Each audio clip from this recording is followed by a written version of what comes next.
Hello friends, welcome back to my channel. Friends, क्या होता अगर आप अपना कैपिटल गेन का पैसा एक नए घर में इन्वेस्ट करते हो, लेकिन वो घर आपके नाम की बजाय आपकी वाइफ के नाम हो, तो क्या आपको income tax act section 54F का बेनिफिट मिलेगा? आज हम एक ऐसे ही इनकम टैक्स केस को स्टडी करेंगे और हम ये भी समझेंगे कि सेक्शन 54F क्या है। तो चलिए शुरू करते हैं और समझते हैं सिंपल में। सबसे पहले हम समझते हैं कि सेक्शन 54F क्या होता है।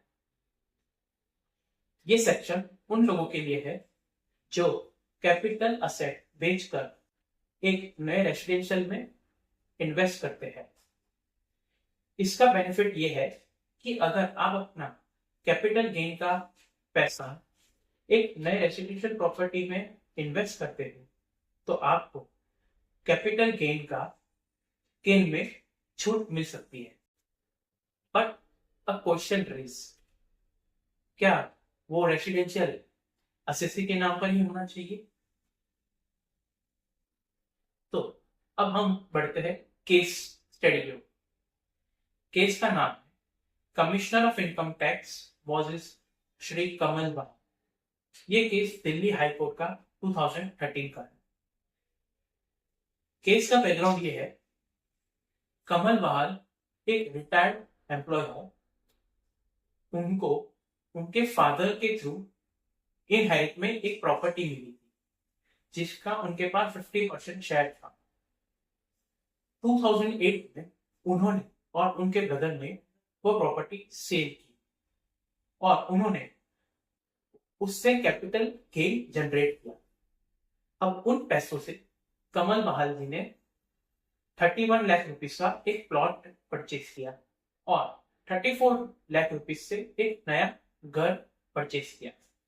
लेकिन यहाँ पर ये घर उनके नाम पर नहीं बल्कि उनकी वाइफ के नाम पर।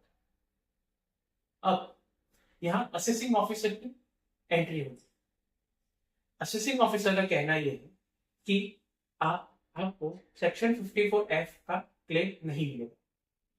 क्यों? क्योंकि वो रेसिडेंशियल प्रॉपर्टी आपके वाइफ के नाम पर। यहाँ पर असेसिंग ऑफिसर को चैलेंज किया और वो सीआईटी अपील और आईटीएटी के पास गए। आईटीएटी और सीआईटी का ऑब्जर्वेशन ये था कि उन्होंने कहा कि ये कहीं पर भी नहीं लिखा कि रेसिडेंशियल प्रॉपर्टी एसएससी के नाम पर ही होना चाहिए। और उन्होंने आईटीएटी ने हाईकोर्ट की केस का साइट किया, जैसे मद्रास हाईकोर्ट, कर्नाटक हाईकोर्ट और आंध्र प्रदेश हाईकोर्ट। उसमें भी यही लिखा है कि अगर पूरा पैसा एसएससी इन्वेस्ट करता है और वो प्रॉपर्टी अगर उनकी वाइफ या फिर कोई क्लोज फैमिली मेंबर के नाम पर हो, तो उस पे सेक्शन 54F का क्लेम मिल सकता है, यानी उन्हें एग्जेम्पशन मिल सकता है। फिर ये केस दिल्ली हाईकोर्ट में गया। दिल्ली हाईकोर्ट का भी कहना यही था कि सेक्शन में ऐसा कहीं पर भी नहीं लिखा कि the property should be name under as SSC only. मतलब कि प्रॉपर्टी एसएससी के नाम पर होना जरूरी नहीं। और पर यहाँ पर पूरा पैसा एसएससी ने ही इन्वेस्ट किया है, वाइफ का कोई कंट्रीब्यूशन नहीं, तो इन्हें यहाँ पर क्लेम मिलना चाहिए। और उन्होंने कोर्ट ने कुछ पॉइंट्स हाईलाइट किए, जैसे घर कोई स्ट्रेंजर के नाम पर नहीं था, वो उनकी वाइफ के नाम पर था और पूरा पैसा एसएससी ने इन्वेस्ट किया था। और सेक्शन 54F में ये कहीं नहीं लिखा कि घर एसएससी के नाम पर होना चाहिए।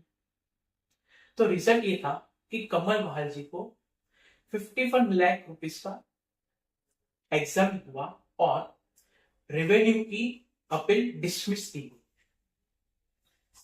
अब कुछ लीगल टेक अवे है, जैसे अगर आप अपना कैपिटल गेन का पैसा एक नए घर में इन्वेस्ट करते हो और वो घर आपकी वाइफ या फिर आपके कोई क्लोज फैमिली मेंबर के नाम पर हो, फिर भी आपको सेक्शन 54F का बेनिफिट मिलेगा। बस कुछ कंडीशन ये है कि घर कोई स्ट्रेंजर के नाम पर नहीं होना चाहिए। पूरा पैसा असेसी को ही इन्वेस्ट करना पड़ेगा, यानी जो कैपिटल गेन से जो उन्हें पैसा मिला है वो भी अमाउंट उन्हें इन्वेस्ट करनी पड़ेगी।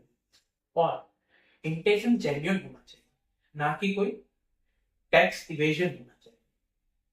ये इंटरप्रिटेशन कोर्ट ने इसलिए दिया क्योंकि सेक्शन 54F पर्पस लोगों को रेसिडेंशियल हाउस में इन्वेस्ट करने का एनकरेज करता है। तो दोस्तों ये था पूरा केस स्टडी। और अगर आपको ये वीडियो पसंद आया तो प्लीज लाइक करें, शेयर करें और सब्सक्राइब करें। और